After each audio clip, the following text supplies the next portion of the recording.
How's it going? Danny Moran here alongside Gina Mizell. We are both of the Oregonian. We are here with Hillsboro Stadium in the background. I don't know how well you can see it, but it's good glare. Good glare at Hillsboro Stadium. But we are here at the Dam City Showcase, where Oregon State just wrapped up a scrimmage. We're now 1 week away from the spring game, which will be back in Corvallis. But Gina, this is one of the most extensive times we've gotten to see with this team, this group. What were your general observations and thoughts from today?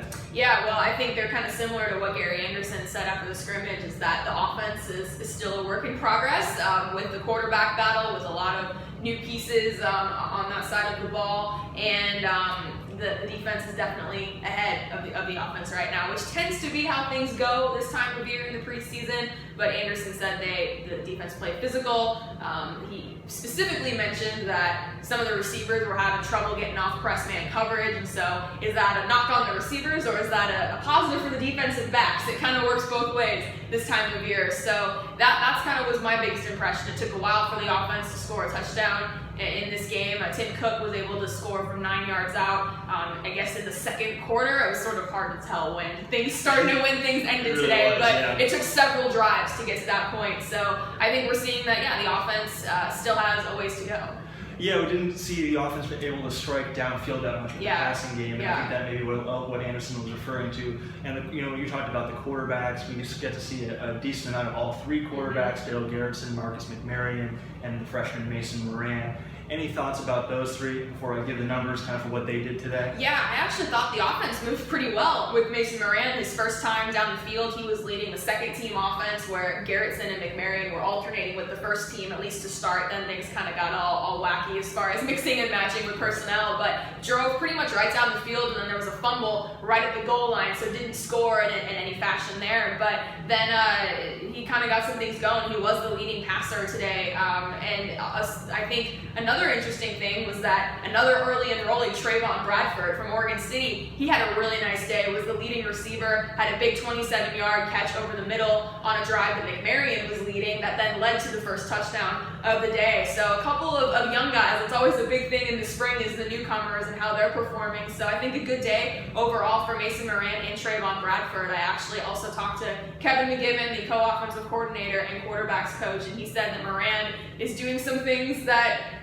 most freshmen wouldn't do, that he's impressed with how he's grasped the offense. And so again, he just got to college 2 weeks ago, and forget about the football thing, he just got to Corvallis. So the fact that he's catching on quickly, I think, bodes well for the future of this program. Yeah, it's probably good to see this the first time, the most extensive crowd, pretty well attended event here.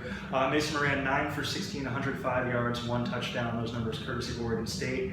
Daryl Garrettson 7 for 15, 66 yards, no touchdown, 1 interception. That was Dwayne Williams, who jumped in front of a pass. And then Marcus McMaryion, you mentioned 4 for 6, 48 yards, 1 touchdown. So just take what you want from these numbers. It's 1 day of practice. But right. I asked Anderson where they stand on the timeline as far as naming a starter, because he said before the spring that he wanted to name one before the spring was over, so that quarterback knew he was the leader going into summer workouts and stuff. And I asked him, how are you doing on that timeline? He said that the receivers need to get better in order to help the quarterback along. So ideally they would like to do that, but if they can't do that, they can't do that. So we'll see. He said from the beginning, this is what I would like to do, but I'm not going to force that decision, force her hand. And obviously, we saw last year different quarterbacks, but they waited, until maybe 2 weeks before the season started before they announced they were going with 2. Right. And so we'll take that all the way up to the edge. Sure. Also, a couple offensive linemen were out today. Obviously Sean Harlow was out for all the spring, but no Gavin Andrews.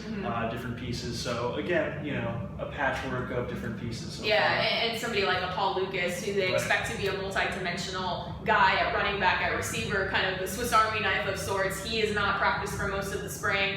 Jordan Milliman's kind of been in and out and is starting to finally get back. So a lot of it's just, not everything is flowing quite right for the offense. But also, maybe, like I said, that bodes well for the defense, which also has a lot of young pieces that are really getting their first extensive action and are clearly outperforming the offense right now. And they're going to be tested come fall camp too by a lot of newcomers. So a lot of those we'll be watching for the next few months. But As far as where we are right now, we're 1 week away from the spring game. As I mentioned, we're about halfway through spring practice already. It's crazy. The 4 practices a week is what is screwing us up. Normally it's only 3, but when we practice 4 times a week, 2 weeks in, you're already 8 practices down. Very condensed, long practices. Guys are tired, but it'll be an interesting week coming up with, obviously, as we said, a lot developing before the spring game, maybe guys separating themselves.